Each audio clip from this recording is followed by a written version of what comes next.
Tudo bem? Como que estamos, pessoal entrando aí? Bom dia, Virgínia.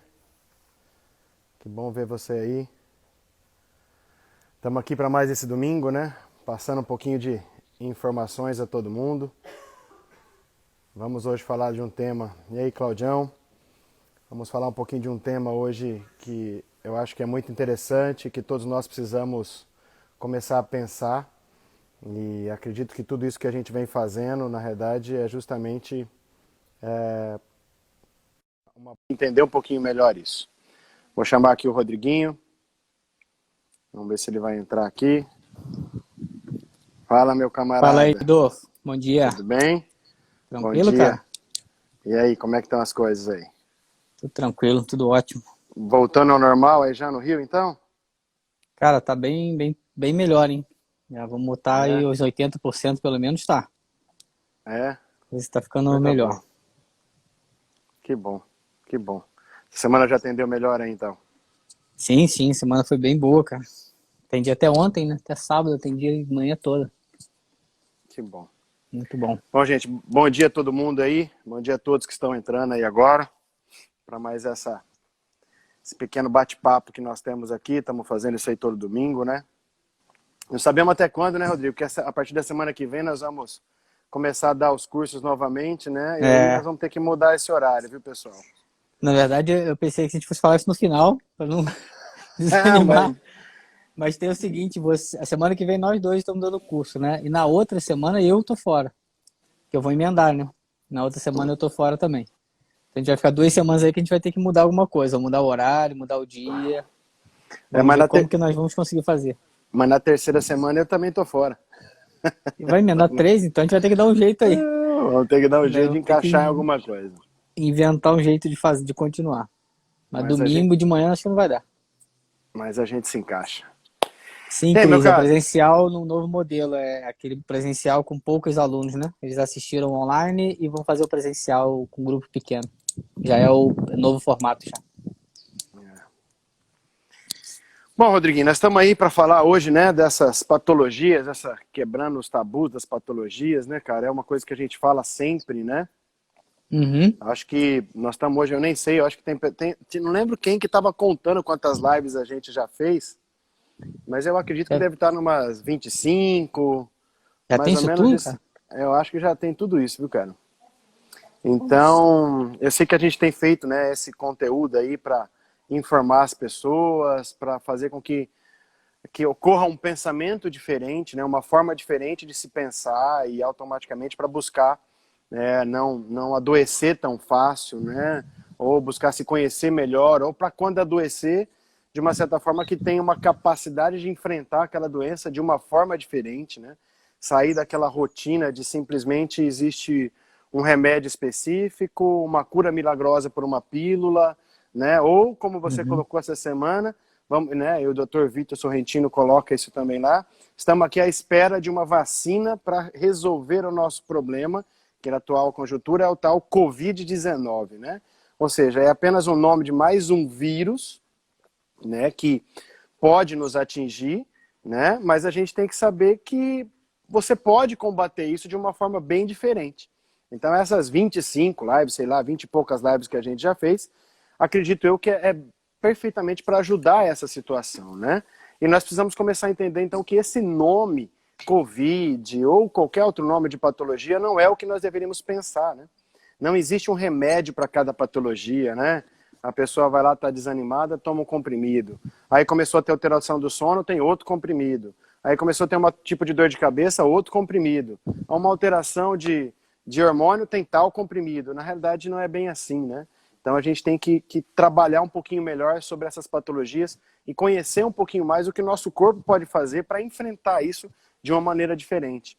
E é essa a nossa ideia, né, de falar hoje sobre essas condições que nós temos dessa quebra de tabus, né, da patologia. É, e é uma coisa que a gente procura fazer no consultório, né, Adolfo? Acho que o primeiro objetivo meu, seu aí no consultório, eu sei que outros profissionais também, é que o paciente entenda, né, o processo que levou aquele adoecimento, aquela dor, aquela disfunção, né?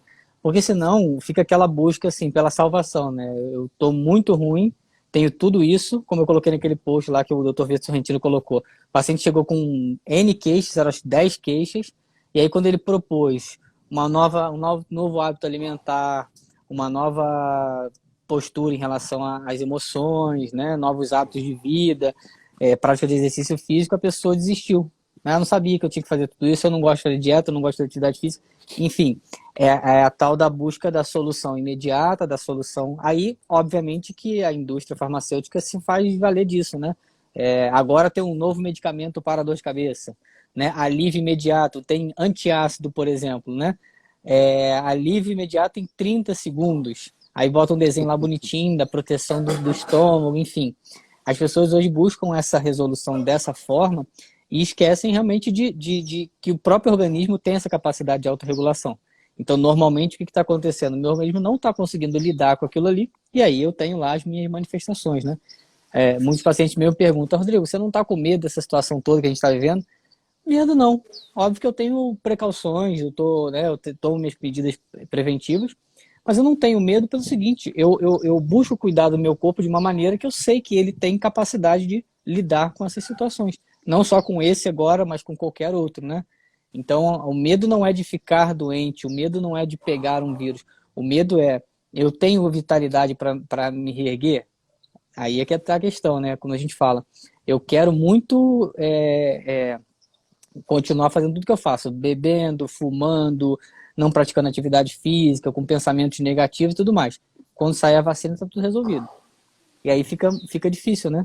Então, quando a gente fala aí dessas patologias, quebrando tabu no sentido de parar com essa ideia de que a patologia X, aquele nome X é a sentença, e aí para aquela patologia não tem jeito, não tem cura, não tem o que fazer, eu vou ter que controlar isso com medicamento o resto da vida, né? Isso é uma coisa que a gente tem visto muito, né? Tem acontecido com N patologias, como você coloca muito. Tem algumas que são da moda, né? Então tá num determinado momento que aquilo ali tá em alta, aquela patologia, aquela disfunção tá em alta. E aí complica, né? Justamente isso, como você colocou, né? As patologias da moda, né? As coisas vão passando e vão entrando, e é interessante que vai surgindo as patologias, né? E aí as pessoas vão adoecendo e vão entrando naquele tipo de doença, justamente porque virou uma rotina, né? Uma rotina do ambiente. Até eu peguei alguns dados aqui, Rodrigo, até vou pegar esses dados aqui para você, só para vocês terem uma ideia, né? Na questão de como isso vira uma moda, né? Eu entrei na internet, fui pesquisar aí essas patologias que falam que começam a surgir, mas olha como é interessante, né? Aqui estava falando, nos anos 80, a patologia da moda era histeria, né? Histeria, e logo em seguida veio o psicopata, né?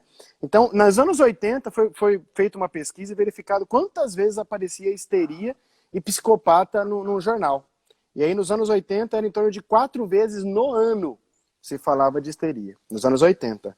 Nos anos 90, isso passou para 15 vezes ao ano. No final da década de 90, isso já passou a 45 vezes ao ano. Em 2000, isso foi para 70 vezes. Em 2010, isso já estava em 165 vezes, né, a notícia, né, no ano. Então, se você parar para pensar, pensa aqui comigo, 165, eu estou falando de quase meio ano. É quase meio ano informando sobre uma doença X, Y, Z. E o que começou a acontecer com os índices, né, comparando os índices das doenças, ou seja, dos diagnósticos, o que começaram a ter? Um aumento, né, significativo dos diagnósticos de psicopata, de histerias, né? Então, olha só como o que vai passando e automaticamente aquilo. Óbvio, a gente sabe que quando vai se noticiando uma informação, a ciência também começa a fazer pesquisa sobre aquilo. Então, óbvio que começa a surgir mais informações, mais dados, mas as pessoas também vão se encaixando naquele quadro, né? Então, pega aí, por exemplo, até um tempo atrás era depressão. De repente começou a falar, ó, não é depressão, às vezes muitos, em vez de ser depressão, é bipolar. A pergunta que eu faço para você é que depois que saiu, sei lá, uns 6, 7 meses no Fantástico, que a depressão muitas vezes está sendo confundida com bipolaridade, quantos pacientes apareceram no seu consultório e falaram assim, eu sou bipolar? Tá? Pelo que eu vi no Fantástico, eu sou bipolar. Eu sou bipolar. Então, na realidade, ele se rotula naquilo, né? E aí eu tenho essa doença. Né? Mas a pessoa não para entender, tá, você tem sintomas, você tem consequências. Você está com sintomas, não que você tem o nome X da patologia. Né? E isso vai de acordo com, obviamente, com o que está sendo divulgado para nós e trazendo para nós. Né? Então isso vai impactando muito no nosso organismo, na nossa mente, e aí automaticamente nós começamos a adoecer e adotamos aquela doença como eu, né? Não é? A gente escuta muito, né? Eu sou o depressivo. Ou seja, eu sou. A pessoa já coloca como. Ela não é mais o Rodolfo. Eu sou depressivo. Quem é você, brasileiro? Eu sou Rodolfo Depressivo. Vira um sobrenome, né? Pô, mas será que é isso que a gente tem que ter? Será que a gente tem que ter todos esses nomes e tratar apenas de nomes? A gente bate tanto isso nas nossas aulas, nos nossos cursos, né, Rodrigo? Nós não tratamos patologia. Nós não tratamos de doenças, nós tratamos de pessoas. E essas pessoas têm consequências, que são os sintomas.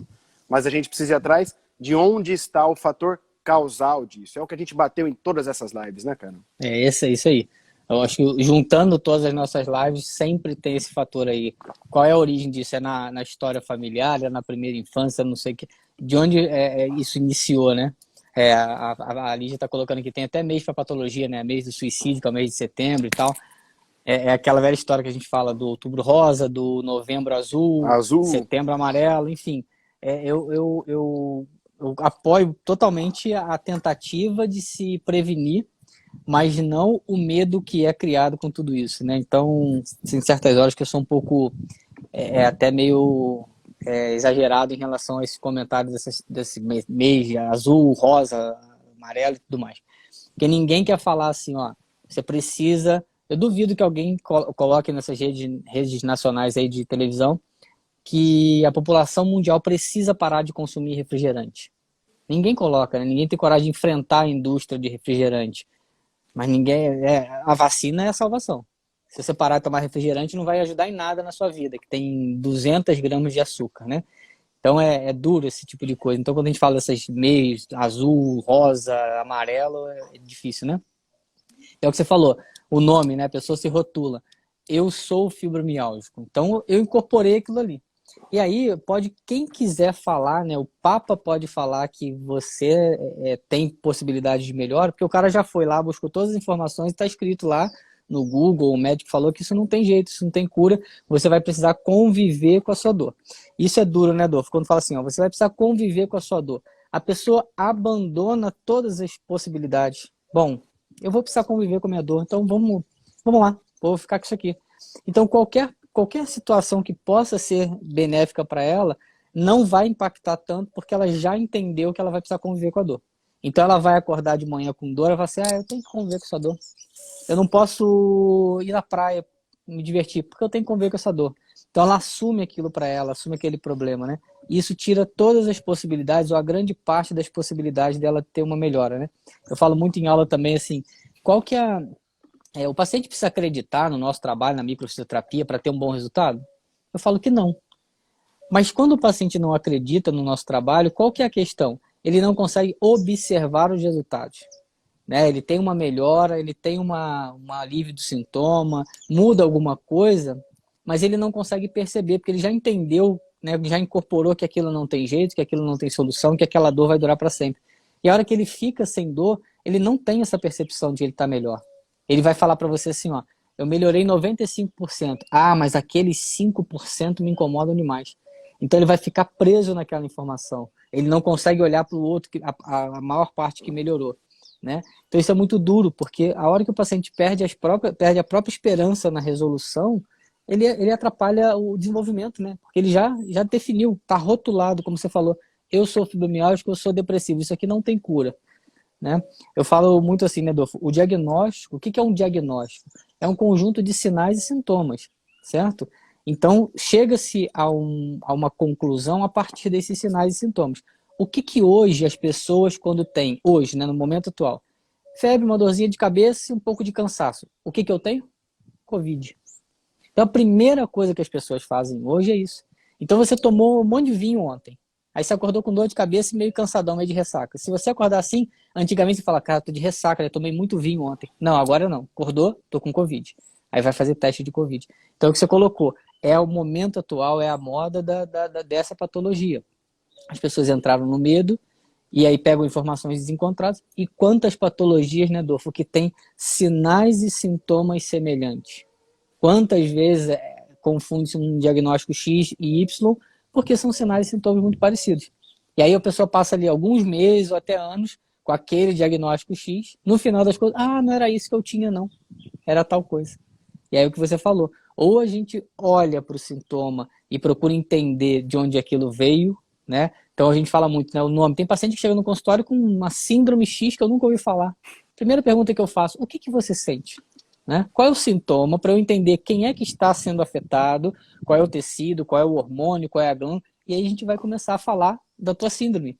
Mas o nome dela eu não quero saber, eu quero saber quem que está afetado, né? Será que isso aqui tem a ver com o hipotálamo, com a hipófise? Onde é que está essa história aí, né? Vamos pensar, né? Até é interessante para a gente quantificar, né, uma patologia, é necessário conhecer os sintomas, isso faz parte. Ok, mas o que a gente não pode é, como, né, a gente fala, é rotular, eu tenho isso e ponto. Né? E aí aqui tem que ficar claro que nós não estamos contra nenhum tipo de remédio, tá, gente? Não é que a gente é contra o remédio. Às vezes os remédios são necessários, em alguns momentos eles são necessários justamente para dar um start na pessoa e fazer com que ela haja, mas não é eles que são a resolução.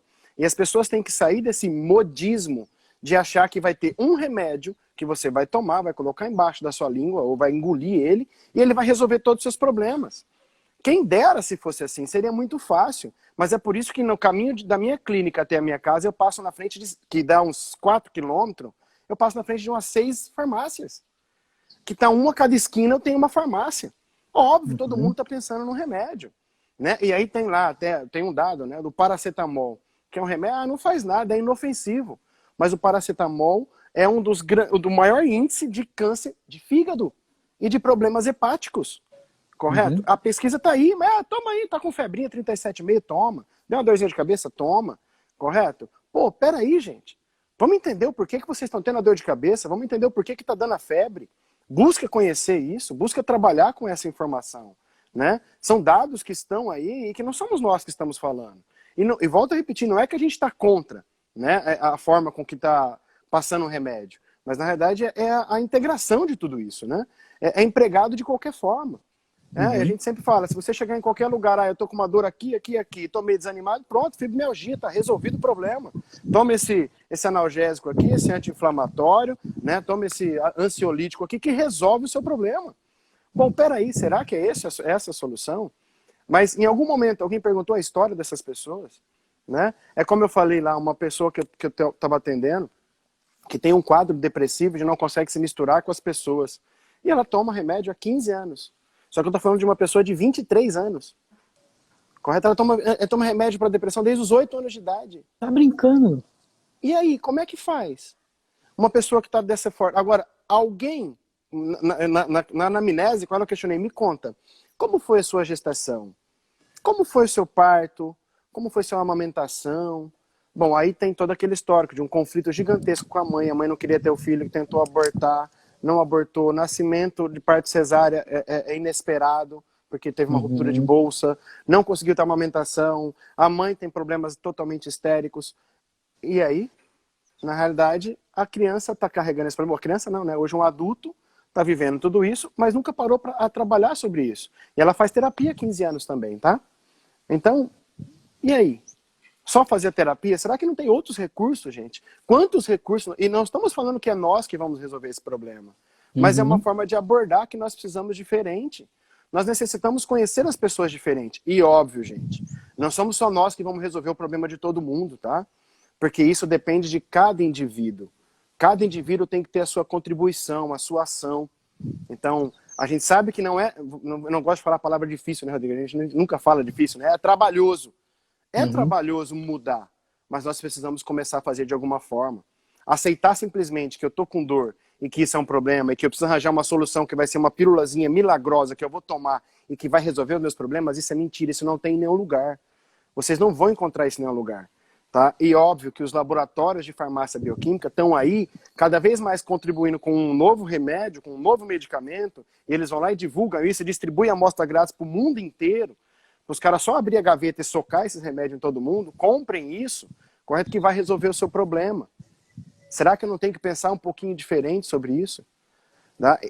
Volto a repetir, tem vezes que vai ser interessante usar um remédio para te dar um start, mas não da forma com que nós estamos usando. Então, se a gente não parar para pensar na causa das doenças. Em toda a nossa história, nós vamos continuar tratando apenas a rotulagem de cada um. Tá? E aí é um grande problema, né?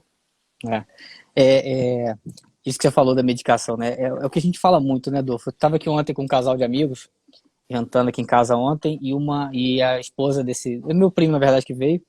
E eu tratei dele essa semana e ele fala assim, Rodrigo, eu tenho uma doença autoimune. Eu falei, para com esse papo para mim de eu tenho. Tá? Você está aí com o intestino irritável. Vamos olhar por que você tá. Aí você trata dele, né? É primo, é da família, próximo. Aí falei umas coisas para ele do que estava encontrando na micro. Não, isso aí, não, tranquilo, sou um cara tranquilo. Eu conheço ele desde criança, cresceu comigo, né? Aí acabei de atender, ele sentou na minha mesa e veio contar uma história do conflito que ele estava vivendo com o irmão dele há 6 meses. Falei, entendi. Lá na hora que eu te perguntei, não tem nada. Isso aí é o quê? Não, mas isso aí é tranquilo, isso aí eu tô resolvendo. Falei, entendi. Né? E a esposa é farmacêutica, vieram aqui jantar ontem, são grandes amigos. E a gente conversando sobre isso. Ela, como farmacêutica, ela se especializou na área da homeopatia, e ela falando, Rodrigo, eu acho que o medicamento não pode ser descartado. E eu falei, você tá certíssima. Não adianta você pegar uma pessoa que está em crise de pânico, com tentativa suicida, e você querer controlar ele com coisas mais brandas. Não, você tem que dar um sossega-leão. É óbvio que sim. O teu filho pequenininho, a febre explodiu, você vai entrar com alguma coisinha também. A gente tem que entender que o medicamento ele vai fazer um controle imediato de um sintoma, às vezes muito intenso. Agora, ele como solução do problema, ou seja, eu tenho uma dor crônica. Quando eu tô com dor, eu tomo. Joguei futebol, fico cheio de dor, tomo um Dorflex. Toda vez que eu vou jogar futebol, eu tenho que tomar um Dorflex. Toda vez que eu arrumo a minha casa, fico com dor, eu tomo um Dorflex. Isso não é tratamento, isso é controle sintomático. Então, se a gente não olhar para isso dessa forma, a gente vai sempre controlar sintoma. E o que acontece no final das contas, né, Dorf? Aumenta a dosagem. Esse medicamento já não me faz efeito mais. O Dorflex não adianta mais. Agora tem que tomar Tandrilax, Tramal. Mas por que você está tendo que aumentar a dose? Simplesmente porque 2 fatores. O primeiro é que você não cuidou da causa. Então a causa continua ali. Daqui a pouco o teu corpo está cada vez pior. Segundo, o teu corpo cria uma saturação. Porque aquele medicamento começa a saturar a tua matriz e ele não vai mais fazer efeito, né? Então chega um momento da vida que o corpo não responde a quase nada de medicação, porque aquela matriz está saturada. Então o medicamento não tem, a célula não tem onde fazer troca, né? E aí esse é o grande perigo de se tomar medicamento indiscriminadamente. Ah, não, eu tomo um Dorflex. Você falou aí muito do paracetamol, né? Se vocês pegarem a bula da Novalgina, para dar uma olhada, vocês vão ver que a Novalgina, se vocês lerem a bula, vocês não querem tomar Novalgina. Nunca mais vocês vão tomar Novalgina na vida. É aquela história, vou tomar uma Novalgina, tô com uma dorzinha de cabeça. Nunca mais vocês vão querer tomar Novalgina na vida. Né? E aí, quando você fala isso pro paciente, mas e o que eu vou fazer? O que eu faço então, né, com essa dor? Sim, vamos tratar. Como você falou, é trabalhoso, é desafiador, porque você vai ter que mudar alguns hábitos. Não é deixar de fazer as coisas. Uma coisa que eu menos peço é para o paciente parar de fazer as coisas, né, Adolfo? Para de fazer atividade física, para de correr. Não. Às vezes você vai ter que diminuir um pouquinho o ritmo para depois você retomar. Agora, se você não parar para olhar por que você está sentindo isso, se isso tem um componente emocional por trás, se isso tem um componente nutricional, né, não adianta. Eu atendi um menino ontem, até amigo da Manu, jovem, e a gente conversando, e a mãe falou, Rodrigo, tem dias que ele tá bem triste, bem desanimado e tal, tem essa situação toda que tá acontecendo e tal. Falei, realmente, mas como é que tá, assim, ele tava iniciando, ia jogar futebol fora e tal, e aí teve que parar, né? Mas aqui, como é que tá a rotina dele de sono? Ele tá dormindo 3h30, 4 horas da manhã e tá acordando meio-dia. Falei, meu querido, não tem como você acordar disposto. E aí não é um problema emocional. Não é emocional que você tá triste porque você não foi jogar futebol, né? Não foi para fora jogar futebol. É uma questão hormonal. Se você não dormir num horário minimamente decente, você não tem produção de alguns hormônios. E aí você vai tratar com psicólogo depressão, prostração, quando o problema está no hormônio, que você não dorme. Então, se você vai no psicólogo tratar isso, mas você continua dormindo dessa forma, coitado do psicólogo, ele não vai conseguir te ajudar. Né? Então, olhar para o que eu estou fazendo, como eu estou me colocando na minha vida, como a gente está falando de todas essas lives, né, é mais difícil, é mais trabalhoso do que simplesmente, me dá um remédio aí. Tá com baixa de melatonina. Então me dá uma melatonina que eu vou tomar. Nos Estados Unidos é fácil comprar. Mas você quer dormir um pouquinho mais cedo? Você quer parar de usar o teu celular 10 horas da noite? Você quer parar de ter muita luz 10 horas da noite? Não, isso aí não. Então fica difícil. Então você vai ter que realmente comprar a tua melatonina. Só que aí é aquela história, Adolfo, chega a 50, 60 anos de idade, cheio de problema. Isso é da idade. Não, meu querido, me desculpe.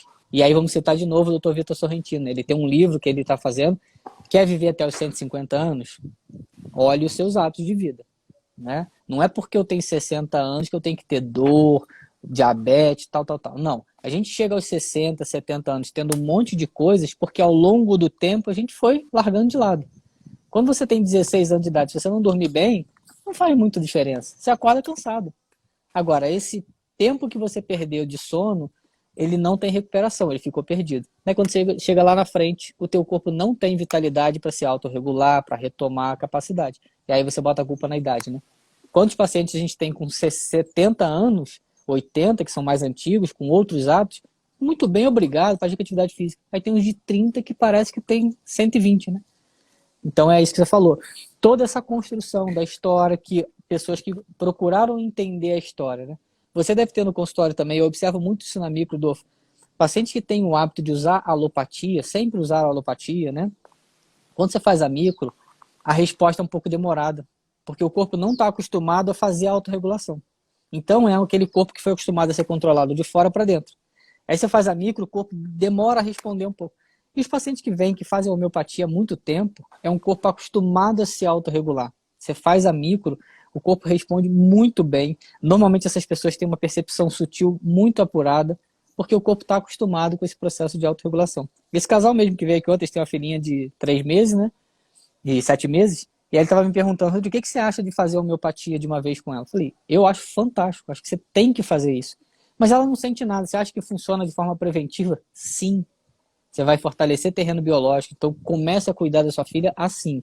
Isso não vai impedir ela de adoecer, mas toda vez que ela ficar doente, você vai ver que a recuperação dela é muito mais rápida. E é interessante, né, Diguinho, quando as pessoas começam a procurar essa coisa mais biológica, né, para trabalhar mais com o natural do corpo, ou forçar o organismo de uma forma mais própria, trabalhar sobre aquilo, às vezes elas têm eliminações, não é isso? Elas têm catarses, que a gente chama na homeopatia, que são reações, gente, mas não é uma reação adversa. É uma reação de expurgar, vamos usar esse termo para todo mundo entender. É de jogar para fora aquilo que está muitas vezes contaminado, intoxicado. Não é que hoje a gente sabe que dentro da saúde integral, a primeira linha a procurar o início de um tratamento é desintoxicar. Eu preciso desintoxicar, porque a pessoa está há 30 anos tomando um remédio. Se eu for falar para ela, ó, vamos começar um negócio natural, o corpo dela vai sentir.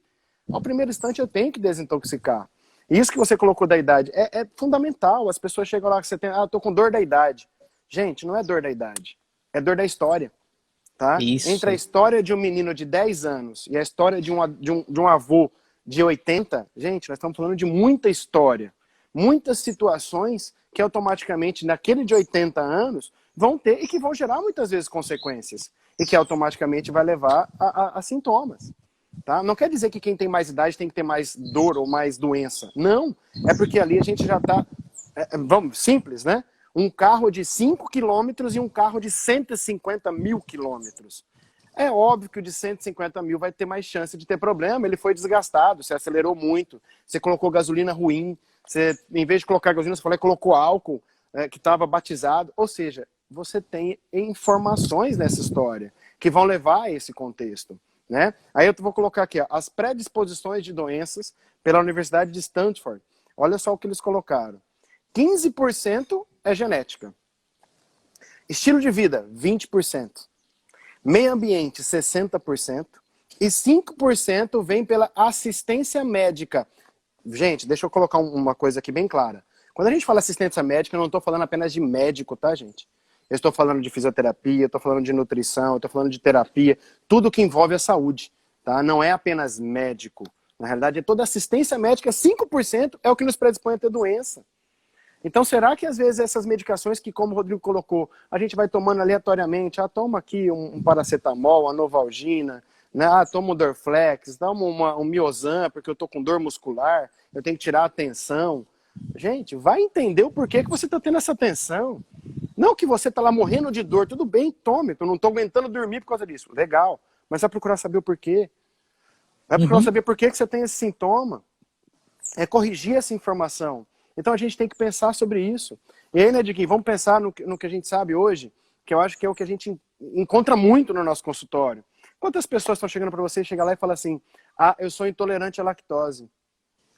Eu sou intolerante ao glúten. Gente, peraí.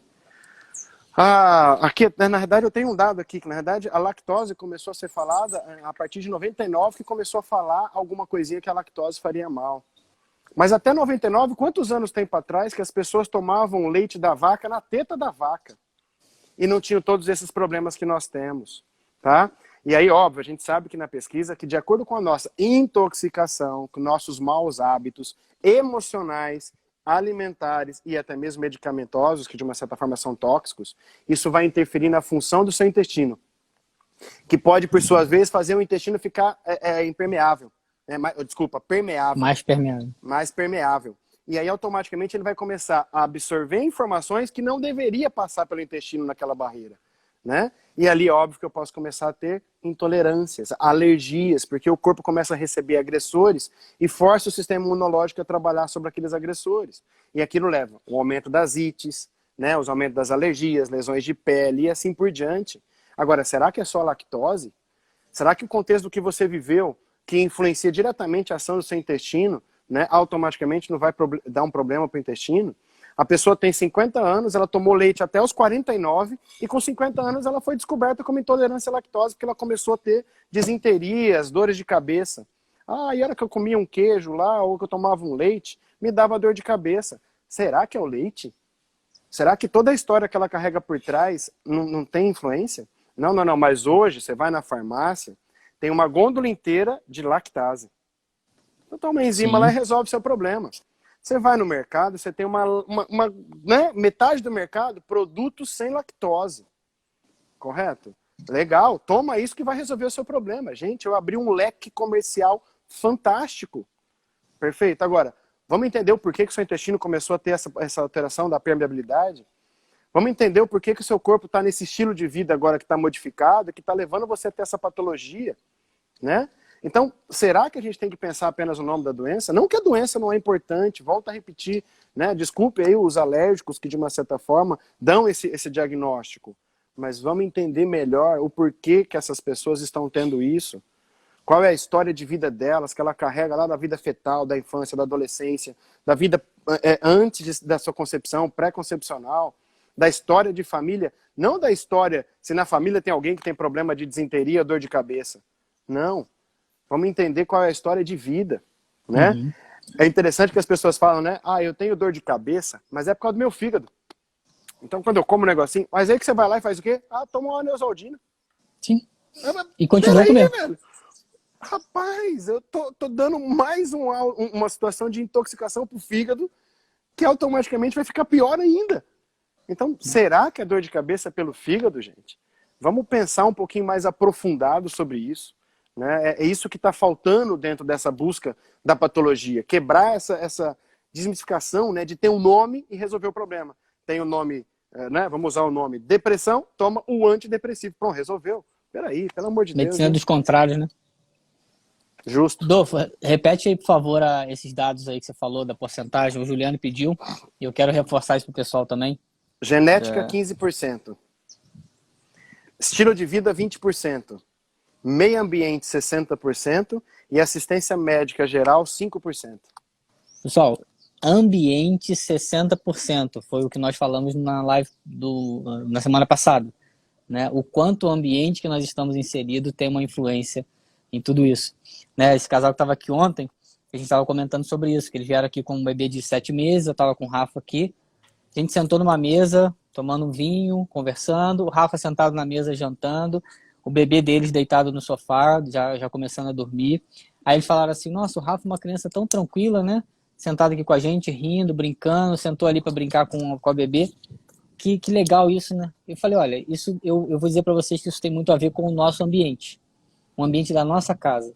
Porque o Rafa é assim o tempo inteiro, a Manuela, é o ambiente que a gente está inserido, é o ambiente que nós construímos para essas crianças, né? E aí, adoece ou não adoece? Pouco.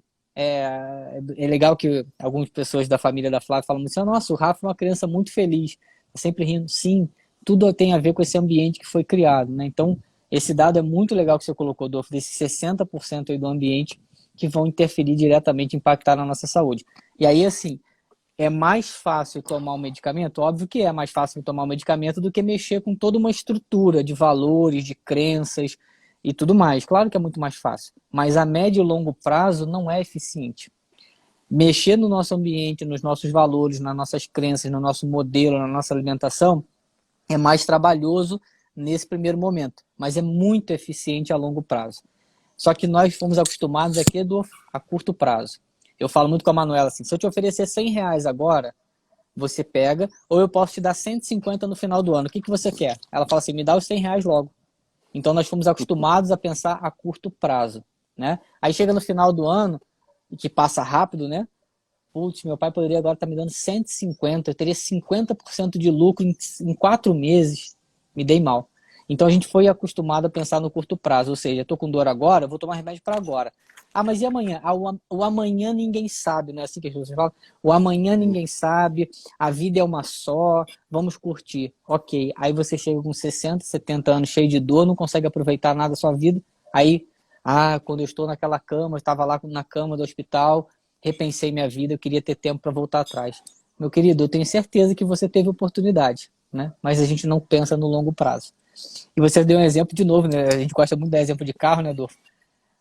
Um carro com 150 mil quilômetros e um carro com 40 mil quilômetros, o de 150 mil pode estar muito melhor do que o de 40 mil. Depende de como o dono cuidou desse carro, né? Se esse carro de 150 mil trocava óleo sempre no tempo certo, cuidava sempre de tudo, né?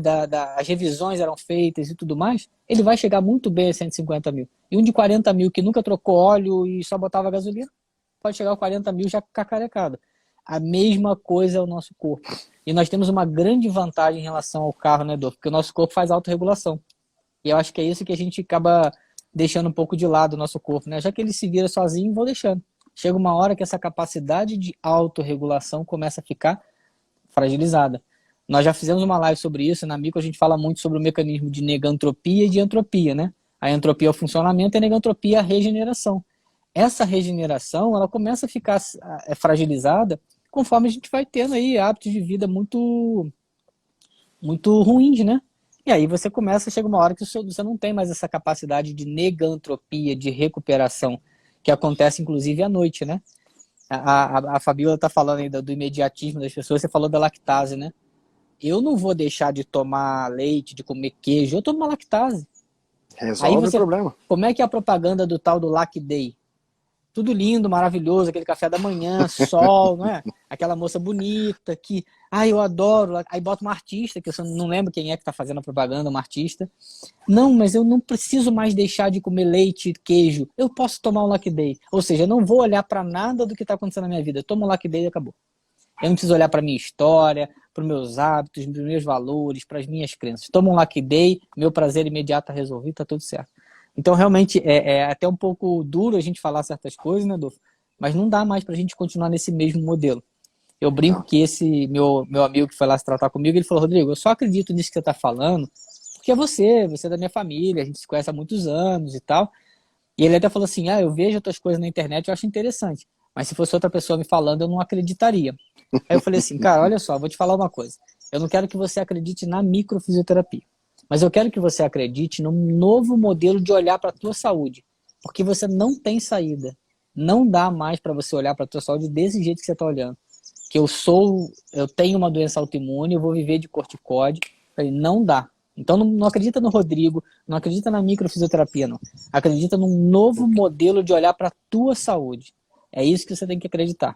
É óbvio, tem pessoas que adoram a micro, adoram a nossa consulta. E tem gente que não se identifica, não gosta. Tudo bem, não tem problema. É como você falou, não é a única solução para as doenças isso aqui. Mas esse novo olhar, quando você olha de uma outra forma, você vai buscar as alternativas que possam te ajudar. Então eu gosto muito da nutrição funcional, isso eu me identifico bem. Vou trabalhar nessa linha e vou me tratar assim. Agora, é importante mudar o olhar para a saúde. Você acabou de criar aí um novo bordão, né, dentro da saúde, que é a dor da história. Então, pessoal, postem aí, pacientes de vocês vão chegar com dor da história. Que história é essa sua? Né? Que história de vida? E o que você fez com a sua história, ao longo da sua história? Né? Como diz esqueci o nome dele, vou lembrar, Deepak Chopra, né? Quer saber como é que está o seu corpo hoje? Olha o que você pensou ontem. Quer saber como vai estar o seu corpo amanhã? Olha o que você está pensando hoje. ou você abre o seu coração ou algum cardiologista vai fazer isso por você, né? Então, se a gente não abrir o coração, o nosso olhar, a nossa maneira de olhar para a nossa saúde, o negócio vai começar a cada vez ficar mais complicado. Lígia, ele toma umas pílulas antes de começar a live, Não, aí não. sai um negócio aí, ó. Bom, Diguinho, cara, é perfeito isso, a gente tem que entender, né? Até vou responder uma pergunta, acho que do Leonardo, ele falou assim, Rodolfo, mas ali, vocês então fazem uma modulação intestinal antes de fazer uma micro? Leonardo, não, na realidade o profissional, o paciente vem procurar a gente para fazer a micro, a gente faz a micro, ok? Mas óbvio que a gente complementa com muitas outras coisas. Eu hoje, por todo esse conhecimento que a gente busca, eu indico para nutricionista, eu indico para terapeuta, eu indico para profissionais que trabalham com outros métodos que eu até fiz, que eu conheço, mas eu não atuo, e eu trabalho tudo junto. Então, eu acho que tudo é um complemento. E esse eu acho que é o grande problema, e agora eu vou usar de novo o termo, medicina não como apenas médicos, mas a medicina saúde. O problema nosso é que a gente anda em linhas paralelas. A alopatia anda aqui e a complementar, né, que a gente não chama mais de alternativa, a complementar anda aqui. E o que acontece? As duas ficam brigando uma com a outra. Nós não deveríamos brigar uma com a outra, pelo contrário, nós deveríamos associar uma com a outra. Porque a hora que eu associo, eu tenho mais chances e mais recursos. Existem momentos que as duas precisam estar juntas. Como o Rodrigo falou, a pessoa está lá com um índice, né, de pensamento suicida, tentando se suicidar. Pô, eu preciso conter ela de alguma forma. E a alopatia naquele momento vai ser um necessário. Mas, pô, por que ela chegou nesse ponto? Vamos lá. Qual é a dor da história dela que fez ela chegar até esse momento? Vamos entender isso, vamos buscar conhecer. Será que não tem alimentos que estão sendo tóxicos para ela e que estão influenciando a função do intestino? Olha só, gente, o intestino, todo mundo fala que o intestino é o segundo cérebro. É uma grande mentira. O intestino não é o segundo cérebro. O intestino é o primeiro cérebro, tá? Quando vocês vão entrar aí numa montanha-russa, você está chegando perto do carrinho, o que você sente? Frio na barriga? É os seus intestinos que te mostram que você está com medo, com receio. É ele que faz isso. E lá na fase embriológica, você não tem ainda um córtex cerebral, que é o cérebro, mas você tem intestino. Para você estar sobrevivendo naquele instante, você tem intestino, então ele é o primeiro cérebro. Então essa correlação de tudo que o intestino sofre é muito importante para as nossas relações. Então a gente precisa entender isso. E sair dessa questão, desse modismo de ter um nome de uma patologia. Vamos lá, Dick, vamos continuar em patologias para a gente chegar. Falamos da lactose, o glúten, acredito que é a mesma coisa, né? Que hoje é tudo sem glúten, com glúten, não glúten. Né? Eu tenho um problema com glúten. Tá, gente, tem pessoas que estão extremamente intoxicadas e que o glúten faz mal. E vamos pensar da seguinte maneira, a farinha branca é difícil de digestão? Sim, isso é mais que comprovado, eu não preciso falar nada disso. Eu tenho essa dificuldade. O leite é um problema, é alérgico? Tá? O leite pode ser alérgico, principalmente porque nós não tomamos o leite da nossa mãe. Nós tomamos um leite de um outro animal, que não é feito para nós.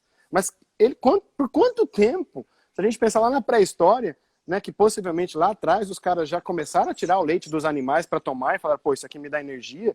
Então aquilo era necessidade, é o que trouxe eles até aqui, né? Mas hoje você toma, acho que foi a Lígia também que falou, você toma uma caixinha de leite, 70% daquilo ali, 70% não é leite, tá? É tudo conservantes para manter ele durante um ano na sua dispensa. Peraí, será que isso é leite? Você está tomando leite ou você está tomando um baita de um intoxicador? Né? E se a gente continuar, vamos continuar no que a gente vê muito, né, Rodrigo? Bom, você aí está nessa fase agora da gestação, né? É que você já está inteligente o bastante, já evoluiu muito para isso. Mas na primeira gestação, o que você escuta? Prepara para dormir agora, porque depois que seu filho nascer, você não vai dormir mais. Ele não vai dormir, ele vai acordar a noite inteira, você não vai dormir também à noite, porque ele vai ter cólica, ele vai ter refluxo, ele vai ter insônia.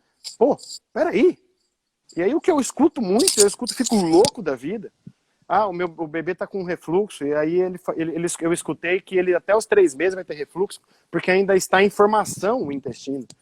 Eu sempre brinco, né? Então nós devíamos ser burro, que burro nasce com 12 meses. Então se nós nascemos em 9, quer dizer que não está preparado. Fica mais 3 meses na barriga e nasce, tá tudo pronto. Não, gente, com 9 meses a gente já está pronto, já nasceu pronto para aquilo. Óbvio que a gente não tem o alimento, não teve contato com o alimento, mas lembro vocês que na fase embrionária nós já nos alimentamos, tá? Nós já temos alimentação. Mas, óbvio, dali daquele contexto uterino, né? Mas quando a gente tem esse contato externo, não quer dizer que eu tenho que ter refluxo. Não, gente. Vai estudar um pouquinho como foi a fase gestacional, como foi o início da gravidez. Vai entender como foi logo depois do parto. Será que essa criança tem um bloqueio suboccipital, craniano, que pode atrapalhar o funcionamento do sistema nervoso parasimpático, nervo vago, que controla as funções do esfíncter esofágico e que automaticamente vai estar alterado o controle do esfíncter. e a criança tem refluxo. Uhum. Gente, não é simplesmente porque está indo informação. Não é informação. Ele tem alguma história, ele tem alguma coisa que está fazendo com que aquilo se altere. Vamos pensar, o nervo vago também controla o sono, gente. Então, automaticamente, a criança também pode não estar dormindo. Não é simplesmente porque ela é uma criancinha recém-nascida. É porque ela tem alguma história. Então, parem para pensar sobre isso. E, gente, se a gente parar para pensar isso a longo prazo, o quanto que essa alteração dessa área pode gerar alterações de funções vitais, alterações de comportamento instintivo, alterações de aprendizado. E aí a criança lá com 12, 13 anos é diagnosticada como TDAH, que hoje, né, hoje até na realidade já diminuiu um pouco essa moda, mas ainda tem, né? A criança tem déficit de atenção, eu tenho déficit de atenção. Então, como diz alguns aí colocaram, toma Ritalina. A gente sabe que em 2017, eu lembro desse dado, não tem como me esquecer, em 2017 no Brasil, o índice de ingestão de Ritalina aumentou em 1.500% no Brasil. Nossa. No Brasil. Então nós estamos falando de 1.500% o uso de Ritalina, principalmente em adolescentes. Tá? Aí eu tenho até um outro dado aqui que é interessante. Ó. A Divisão Geral de Saúde Nacional revela que 1/5 dos adolescentes hoje estão tomando psicofármacos. 1/5 do mundo, tá? Estão tomando psicofármacos. Agora eu pergunto, o que vai ser dessas pessoas quando eles tiverem 20, 30 anos? O nível de intoxicação, o nível de químico no corpo, o nível de alterações que eles vão ter mentais, porque esse químico está controlando não a resposta arcaica dele, ou funcional, mas apenas controle, né? E aí a gente vê as crianças que não estão aprendendo tal, mas aí eu pergunto, como está a nossa vida? É o que você colocou. Como está o nosso ambiente?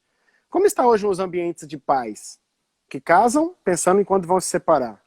Correto? Ah, depois eu me separo e acho outro. Correto? Como está o nosso tipo alimentar? Como nós estamos nos alimentando? Como nós estamos mantendo a nossa saúde física, numa atividade física? Estou fazendo alguma coisa? Né? Como está o nosso estresse no local, onde tudo é uma pressão, tudo é necessidade de exigência, imediatismo, é agora, eu preciso de um negócio para resolver agora. Bom, gente, será que o TDA é um problema ou será que é uma consequência em que nós temos que começar a pensar? E eu falei que hoje está diminuindo o TDA, Rodriguinho, porque hoje, em vez de TDAH, as criancinhas estão chegando para nós com espectro autismo. Autismo. Como que é? Síndrome de Asperger, né? Asperger. Peraí, gente. Se a criança hoje começar com 3, 4 anos, abaixar um pouquinho o olho, tá com dificuldade de falar, pronto, ele tem um espectro autismo. Peraí, gente, vamos avaliar um pouquinho mais esse ambiente, vamos avaliar um pouquinho mais as condições de onde ele está, o que está sendo vivido. Eu preciso fazer isso. Eu não posso ficar nesse modismo de nomes de patologias. Vamos entender um pouquinho o que a gente coloca, né, Rodriguinho? Entender a si e a ser para não adoecer na vida. Vamos pensar nessa vida, gente? Eu ia falar isso, da gente falar do TDAH, que também é uma coisa muito... Tá menos comum, até engraçado, no consultório eu não tenho visto muito, né, chegar com esse diagnóstico, porque agora mudou para o espectro autista. Então agora é mais o espectro autista do que o TDAH. E a Lígia falou aqui da Ritalina, né, que tem na bula, inclusive, que um dos efeitos a longo prazo é a automutilação, suicídio, enfim. Mas está mais fácil, né, você pegar aquele adolescente, que é um adolescente que está dando um pouquinho de trabalho para você educar, da Ritalina. E aí você coloca um rótulo. A hora que você coloca o rótulo, ele tem TDAH. Você colocou o rótulo, você justifica. Você justifica porque a tua ausência, você justifica o fato de não ter um bom ambiente em casa com a doença do filho. Ah, ele não está se desenvolvendo bem na escola porque ele tem déficit de atenção. Não é porque o ambiente da casa está uma porcaria e ele está tendo dificuldade de aprendizar, não. É porque ele tem déficit de atenção. Então, as doenças, pessoal, quando a gente colocou esse tema aqui, a gente fala muito disso, de virar uma bengala, né? E aí eu não posso fazer isso porque eu tenho tal coisa, ou se eu não tivesse tal coisa, eu teria isso, aquilo, aquilo outro. Então, não, poxa, se eu não tivesse déficit de atenção, eu acho que eu poderia fazer uma faculdade e ser um grande profissional. Se eu não tivesse esse problema, eu seria isso, aquilo, aquilo outro. Então as pessoas usam como uma bengala, né, como uma justificativa para algumas coisas que elas não fazem na vida delas. Né? Muitas vezes a questão da autorresponsabilidade, né, Dor? Então chega no teu consultório e fala assim, ó, eu tenho isso, você resolve o meu problema. Aí a hora que você transfere a responsabilidade, qual é a sua participação aqui, aí a coisa começa a mudar. Ah, mas aí não é? Eu vim aqui para você me tratar e você quer que eu resolva alguma coisa? Então, às vezes, o TDAH, eu vejo muito isso nos adolescentes, né? Vira uma justificativa para os pais, às vezes, de não ter ali uma atenção com os filhos, de não conseguir controlar, de não ter ali não é boa educação, mas, na verdade, mas todo um ambiente favorável para esse adolescente, né? É óbvio que tem questões bioquímicas envolvidas também, pessoal. Mas dentro dessa questão bioquímica, por exemplo, o adolescente que eu falei com vocês que eu atendi ontem, não dorme 4 da manhã, acorda meio-dia. Celular até as 4 da manhã. Isso, obviamente, vai interferir na bioquímica. Então, a bioquímica também não é aleatória, ela não é do nada. Tem um fator ali que influenciou nessa bioquímica. Tem fatores emocionais que influenciam na bioquímica, obviamente, e tem fatores externos. Né? O ambiente influencia diretamente na nossa bioquímica. Nós vimos na live passada isso. Aquela dose que a gente falou com vocês, né? O ambiente influencia na nossa dose. Então você vai chegar no médico com uma alteração, déficit de atenção, de concentração, ok. Aí tem um componente bioquímico envolvido. Aí eu vou fazer a reposição daquele hormônio. Tudo bem, não sou completamente contra. Agora, não dá para repor hormônio e continuar não olhando para o ambiente, para os fatores causais. Porque você vai ter que aumentar a dose do hormônio o tempo todo. Né? Quando a gente fala de testosterona, por exemplo, tem pessoas que chegam com baixo de testosterona. Tem N fatores que podem influenciar. Você pode ter um problema na própria testosterona livre, na enzima que faz essa quebra da testosterona, enfim. Você pode ter um problema no hormônio que faz a ativação em cima da testosterona. Você tem que buscar o início de tudo. Não é só botar um adesivo de testosterona, porque o paciente daqui a pouco fala assim, o adesivo não está funcionando mais. Né? Mas... E você falou um negócio... pode falar. Não, pode falar. Você falou agora da base do crânio, né? A criança com refluxo pode ter uma alteração na base do crânio. Quantas disfunções a gente encontra, né, Adolfo? Déficit de atenção, emocionais, dores. Alguém perguntou aí eu até anotei aqui, uma neuralgia na cabeça, né? Falou, uma neuralgia, falou o nome, com dor de cabeça. Pode ter origem na cervical alta. E aí, se a gente pensar assim, no mecanismo de nascimento, no mecanismo do parto, né, Adolfo? Quando é um parto normal, normalmente o médico pega ali e às vezes ele faz uma extensão da cabeça com rotação. E ele pode causar uma disfunção cervical. E aí passa a vida inteira com aquela disfunção cervical, causando alguns sintomas, né? Mas ninguém leva em consideração. E aí quando você fala, você é maluco de falar isso, né? Não, isso não tem nada a ver. Isso não vai influenciar. Eu tenho um menininho autista que eu atendo e ele tinha um buraco aqui na cabeça, uma marca aqui, uma depressão na cabeça. Eu falei, mas o que é isso aqui? Ele bateu com a cabeça e caiu? Eu falei, não, Rodrigo, ele dormia em cima da chupeta e ficou com essa deformação aí. Mas o médico falou que isso aqui não tem nada a ver. Eu falei, bom, vamos entender um pouquinho. Essa região, esses ossos do crânio, eles dão origem a esses músculos aqui, ó. E esses músculos têm a ver com a fonação. Isso eu peguei na embriologia, pessoal. Não tirei isso do além, não, tá? Isso aqui tem a ver com a embriologia. Eu falei, esses músculos participam da fonação. E a gente tratou, né? Tratei ali o bloqueio dessa musculatura e tudo mais.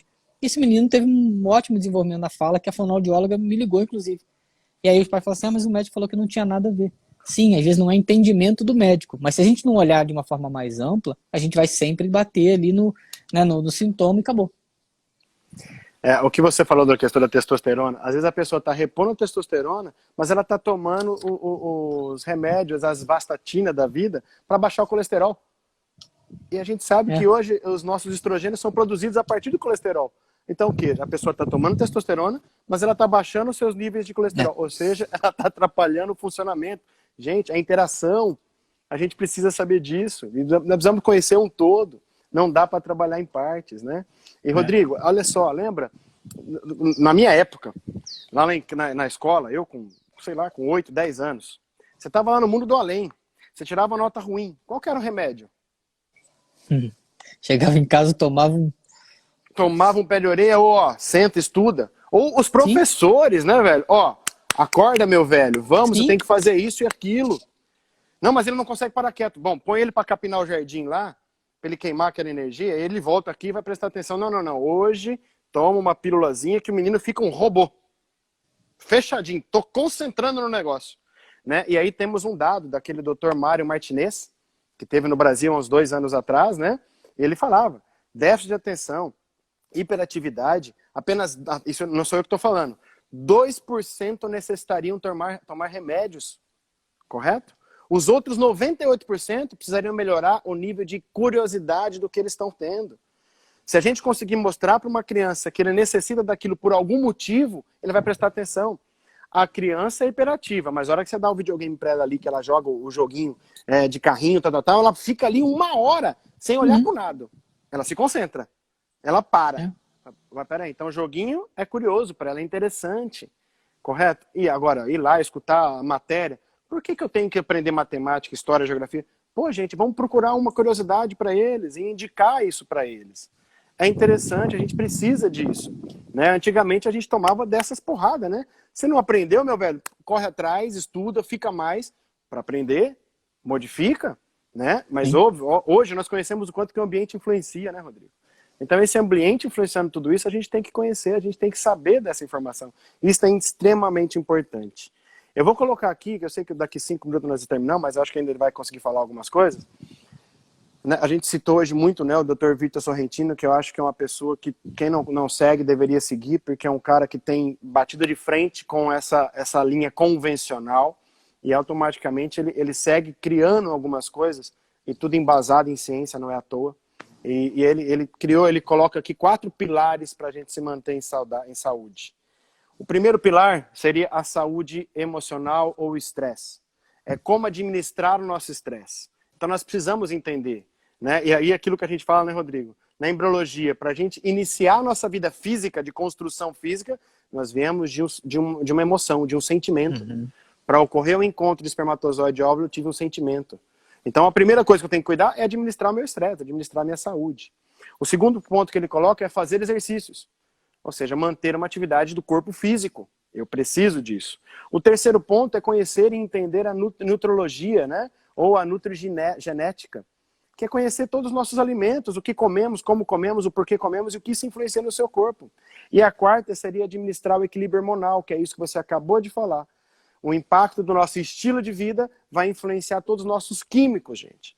E se você não mudar esse impacto de saúde de vida seu, né, do estilo de vida seu, o seu químico vai ficar alterado. Então, se a gente não controlar muito bem, isso não vai adiantar simplesmente você tomar o hormônio X ou Y, ou para inibir, ou para estimular a produção, se você não mudar o seu estilo de vida. Então, por isso que aqui nós somos responsáveis de passar informação e fazer o nosso melhor para todos. Mas nós não somos os responsáveis pela resolução de todos. Cada um tem sua parte de responsabilidade. Nós assumimos a nossa fazendo o nosso melhor. E espero que todos procurem também fazer o seu melhor. Isso é muito importante. E quando a gente coloca tudo isso, né, Adolfo, a gente sabe o quanto é trabalhoso, o quanto é desafiador a gente mudar alguns conceitos, alguns paradigmas, né? Eu falo muito em sala de aula, deixem seus paradigmas na porta. Quando terminar o curso, vocês podem levar tudo embora com vocês, ou deixar tudo aqui. Não é desfazer de tudo que a gente aprendeu, do que a gente sabe, mas tem coisas que não servem mais. A gente precisa se reposicionar. Trabalhoso, algumas coisas, outras nem tanto. Cada um tem os seus paradigmas aí, cada um tem suas responsabilidades, como você falou.